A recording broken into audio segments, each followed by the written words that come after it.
Okay, hi guys, Assalamualaikum dan salam sejahtera. Okay, hari ni aku ingin menjawab pertanyaan daripada pelajar-pelajar yang berada di Itik Crew Academy, yang mana aku ada buat kelas di grup WhatsApp. Bagi yang nak join boleh klik WhatsApp link yang telah aku letak kat bawah, dan korang boleh join serendah RM10 seumur hidup. Jika dah pandai boleh left, jika nak stay boleh stay.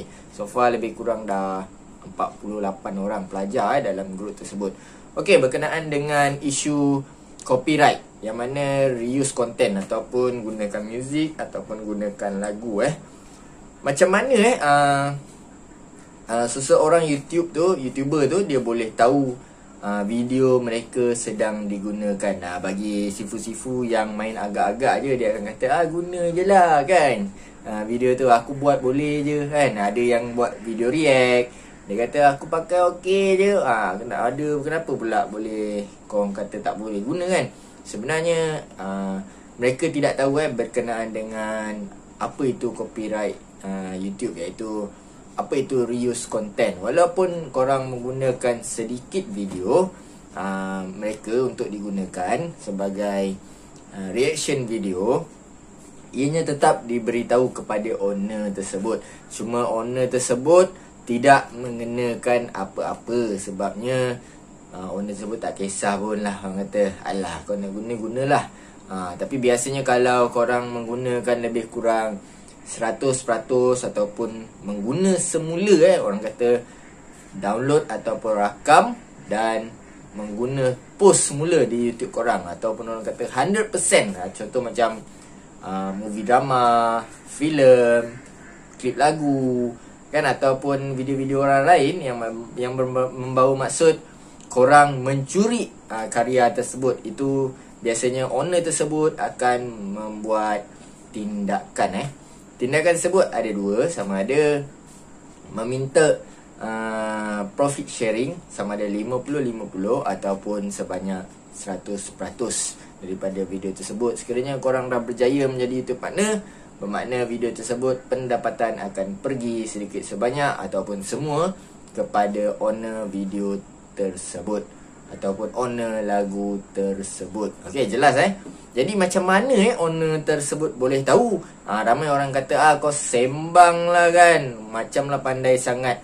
Okey, sebenarnya YouTube ni dah sediakan satu platform bagi yang tak tahu, yang buat video react tapi belum terkena, minta berhati-hati. Tapi biasanya lah aku boleh kata, kalau korang menggunakan video YouTuber orang Malaysia ni ataupun video-video yang milik orang lain di Malaysia, biasanya mereka tak kisahlah kalau korang guna sedikit-sedikit. Macam Didi Chronicle apa semua ni kan, dia memang ada buat video react, tapi biasanya dia ambil daripada video-video yang macam Nur Sajat apa semua ni kan. Biasa Sajat tak tengok pun YouTube tu, dan mereka takkan claim pun video tu kan. Jadi kalau korang menggunakan memang video react daripada YouTuber, sebagai contoh korang ambil video aku ni dan korang membuat cerita pasal aku, mengutuk ataupun memuji contoh korang react video aku, korang tak bawah YouTuber ni ada cerita pasal apa itu copyright, contoh kan. Jadi korang menggunakan video aku ni semula, mungkin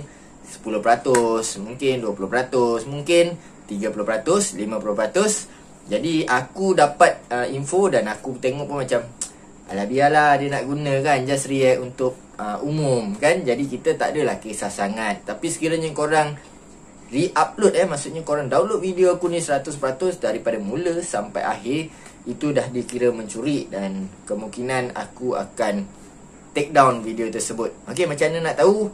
Jom aku bawa korang, yang mana channel aku telah digunakan oleh sahabat sendirilah, yang mana aku pun tak kisah dia nak guna dah. Jadi aku nak tunjuk lah macam mana aku dapat tahu. Okey, jom.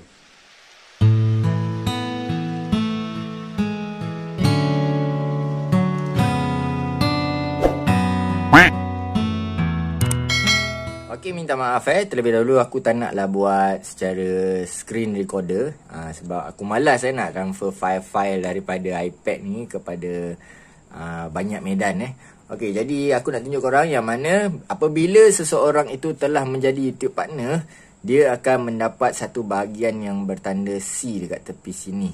Kalau korang nampak Yang mana dekat sini dia akan memberitahu kita channel-channel yang menggunakan video kita dan berapa tarikh semua ada, berapa view tersebut. Okey, sebagai contoh korang nampak ni adalah sahabat saya sendiri Ini sebagai ilmu pembelajaran, jadi saya dah bagi tahu dia bolehlah guna video ni dan saya takkan claim apa-apa. Okey. So kalau korang tengok kat sini, yang mana pada 18 Januari 2020 dia mengalut 100% video saya dan mendapat 8 tontonan. Okey, dan seterusnya lah. Kalau korang nampak kat sini, dia pada 8 Januari 2020 sebanyak 51 tontonan. Dia telah menggunakan sebanyak 50% video saya ini.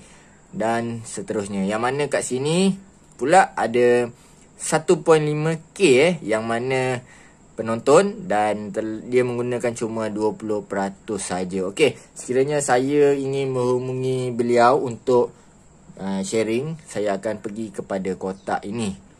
Okey, contact channel Okey, dekat sini saya akan tulis email saya dan dekat sinilah subjek dia apa yang saya nak tulis. Dan dekat sini nampak dia ada tulis ayat lah yang mana saya info dia untuk ni lah, apabila kita dah send email ni, bermakna dekat video mereka akan terdapat satu include copyright, yang mana biasanya lagu lah akan keluar kat situ. Kebanyakannya orang akan menggunakan lagu lah jarang berlaku kes macam ni, melainkan memang dia kaki curi video orang. Okey, jadi dekat situ dia akan menerima include copyright dekat ruang description mereka. Sebagai contoh, mereka menggunakan lagu-lagu untuk background, ataupun mereka terakam masa video tersebut mereka terakam lagu yang berada di radio ataupun TV. Jadi biasanya akan muncul include copyright. Okey, bagaimana pula kita nak strike dia Okey, dekat sini kita tonton dulu video dia. Macam contoh 20%. Kita tengok macam mana dia buat video ni, apa yang dia ambil kat video kita kan. Okey, korang tengok ending video saya dia ambil, tapi dia dah edit lah. So kemungkinan setakat ayat macam ni YouTube tak detect sangat. Okey, okey, ni pun dia punya, ini dia punya, ini pun dia punya. Kat mana 20% tu Okey, dekat sini. Ini adalah video saya yang mana saya menggunakan drone. Okey, memandang dari atas lah Okey, korang tengok lagi. Cepatkan lagi. Masih video saya. Okay, lain tak berapa kuat ini pun video saya.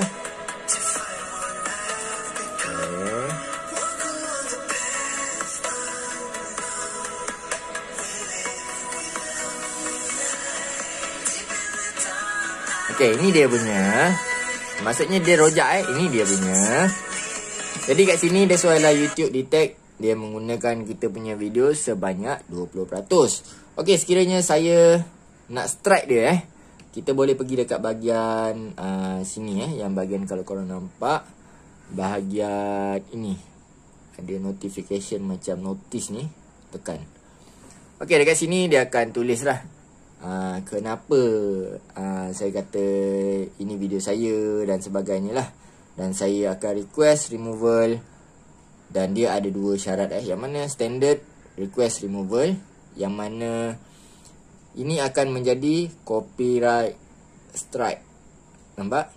Dia kata copyright strike. Yang mana copyright strike ni sekiranya korang terkena 3 kali dan disabit kesalahan, channel korang hanyalah sia-sia. Faham tak? Maksudnya tidak akan berjaya untuk dimonetize lagi dan tidak akan menjadi YouTube partner program. Walaupun korang ketika itu dah jadi YouTube partner dan kemudian baru korang buat kes-kes macam ni, dan akaun korang secara automatik akan di-ban. Okey, bagi yang belum, saya hanya memerhati sajalah ketika ini. Okey, inilah yang berlaku apabila korang react video orang. Nampak dia kata sini.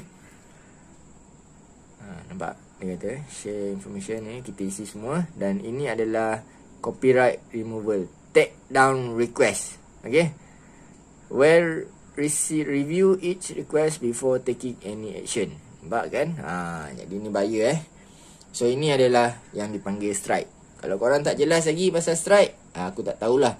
Inilah dia bukti yang mana kita boleh take down video ini. Itulah yang dikatakan sebagai strike. Okay. Dan kalau saya nak sharing macam saya cakap tadi, saya contact dia dulu.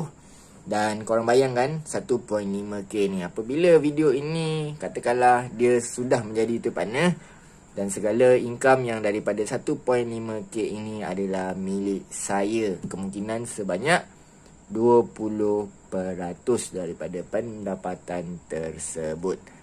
Macam nice kan? Itulah dia. Jadi biasanya video react macam aku cakap tadi, owner tersebut akan dapat lah mungkin 10%, 20% video react kan. Jadi biasanya reaction ni mereka dapat, cuma mereka tak ambil tindakan sahaja.